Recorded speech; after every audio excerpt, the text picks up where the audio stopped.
Hi, everybody. Today I want to talk about what makes you fundamentally come alive. And in our program, Whole Life Architecture, we have this distinction called are you a creator or are you a consumer of life? And fundamentally, at the source of this particular question is what makes you come alive? You know, as I look around the world today in our society, I see a lot of people who are not connected to what makes them come alive, but are chasing what they've been told will make them come alive. But they're not connected to what intrinsically in their own sort of inner knowing or inner wisdom makes them come alive. So ask yourself that question: what makes you come alive? What makes you thrive? What regulates your nervous system, or what dysregulates your nervous system? All of these are really important questions that I think we need to take the time, especially in our current societal structure, which is being transformed and changed before our eyes. All of us need to be asking ourselves this question. And I think what you'll find is we are on the verge of what I would call re-indigenizing humanity, which is reconnecting ourselves to the source essence of who we are, reconnecting to the naturalness that is our naturalness, reconnecting ourselves to each other, and reconnecting ourselves to nature, the natural world upon which we rely. And this is required if you're going to be able to move from being a consumer to a creator of life. Most of us, have been conditioned, especially in the West, to be consumers of life. And I don't just mean, sort of the obvious thing we think about when we think about consumers of life. I think about, what I'm also talking about is not just the buying and selling of things, but we consume energy, we consume time, we consume information, we consume relationships, we consume each other. Consumption is this way of being where we're looking outside of ourselves for the answers, as opposed to developing our own trust within ourselves, to trust ourselves, and going within for the answers. And so we have all been taught how to be consumers of life.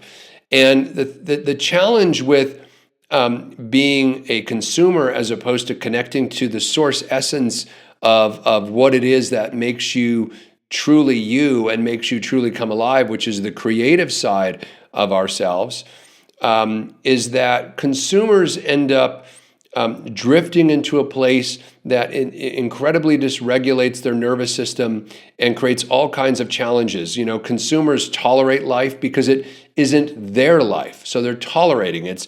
It's a life that is consumed from the outside in. It's a life of shoulds. It's a life of expectations that other people, our friends, family, community, the society, have created the conditions upon which we consume, and we make them our own, but they're not our own. They're not intrinsically our own. They don't come from within. So consumers end up tolerating their life because it isn't their life. It's other people's lives. Consumers are inherently dysregulated because they are tossed to and fro from outside influences. Consumers don't thrive. They're barely alive because their aliveness is suppressed. It's buried under the learned conditioning. Consumers aren't at choice. Consumers are trapped in these simple binaries like children. It's this or that, but not children in the good sense.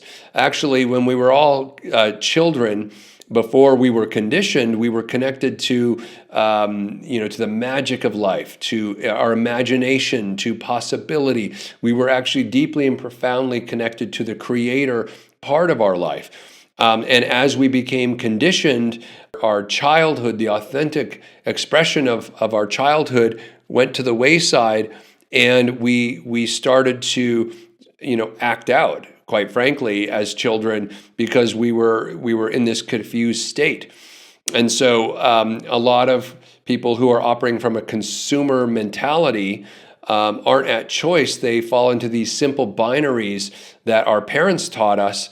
You either do this and get rewarded, or if you don't, you get punished. It's binary.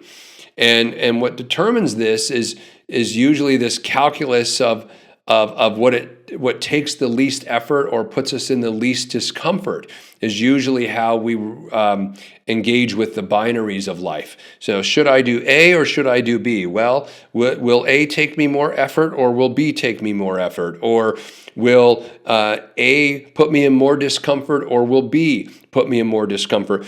We're not evaluating life from what will make me come alive, what will make me thrive. We're evaluating life as consumers of what will take the least effort and what will put me in the least discomfort. And so that's another consumptive way of engaging with life.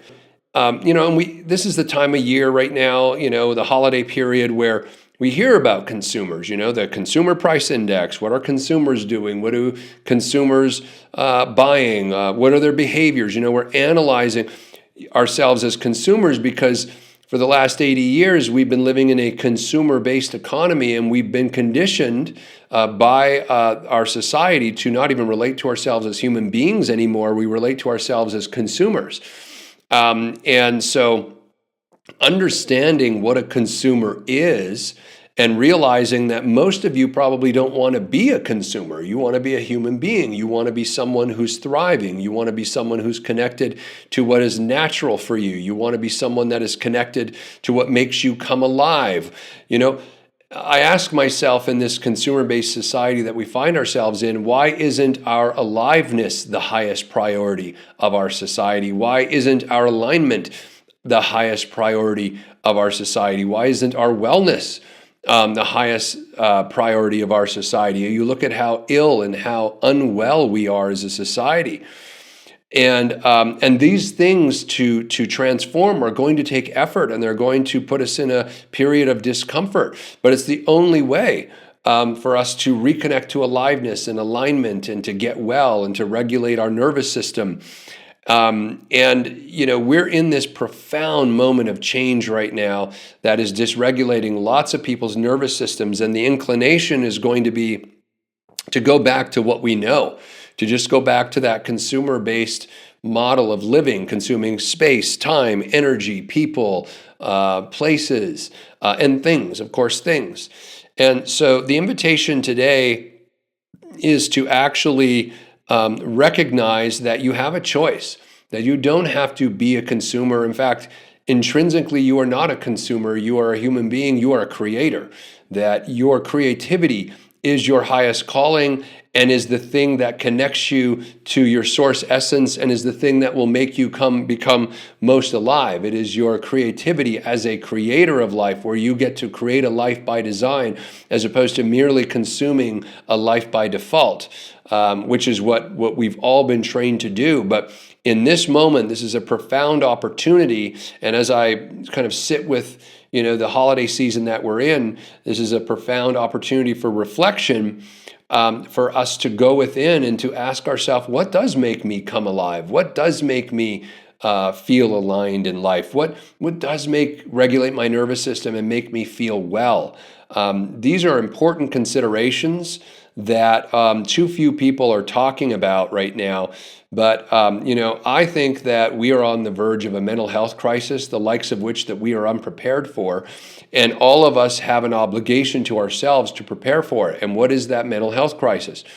The mental health crisis is the crisis that occurs when a human doing loses their identity for what they do, and they have never inquired who they are as a being. They do not know themselves. Socrates said the most important thing that any human being can accomplish is to know thyself, to know yourself. And for most of us, we are existing inside a construct of conditioning that has been running our lives. Even the way we evaluate our life, the way we understand things, is filtered through a mindset that we've learned as part of our conditioning. It isn't authentic to us. So we have some work to do.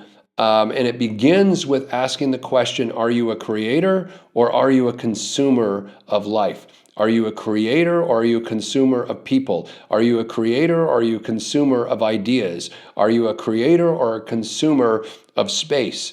Are you a creator or a consumer of time? How do you relate to these things, and how do you wield these elements in your life? Or are you just consuming whatever shows up? Are you a victim to life? Most people are living their lives as victims, and that's tragic. But as we kind of move towards the end of this year, you have the opportunity to reflect and to choose to engage life from a different place in the new year, in the next year.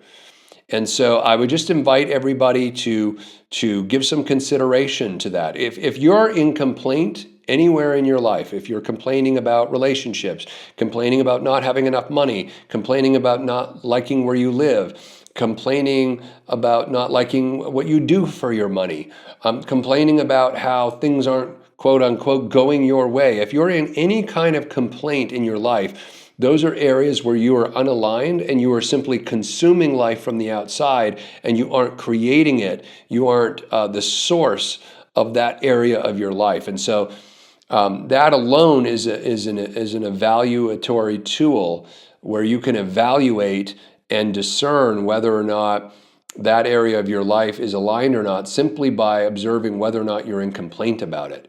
And so if you're in complaint about any area of your life, this new year is an opportunity to do something about that by reconnecting to yourself as a creator, and no longer merely consuming life, consuming the answers, consuming the expectations of others, consuming the conditioning from without, and trying to contort yourself to fit it. Stop contorting yourself to fit into other people's expectations. Stop contorting yourself to fit into other people's constructs of who you are supposed to be. It doesn't matter anymore. Our society is going through a total reinvention. And as we move through this period, there's no better time than to hit the pause button on your life and to take a step back and to reconsider who you choose to be in the world. And for those of you who want to know more about our work at the Most Important Conversations and how we might be able to assist you and journey with you on that path, you can go to tmicglobal.com and you can check out our program, Whole Life Architecture, which is designed to help people create a life by design as opposed to merely tolerating a life by default, a life of conditioning, a life that they have simply consumed from the outside in. That's not your life, it's someone else's, and make this year the year that you finally create your life.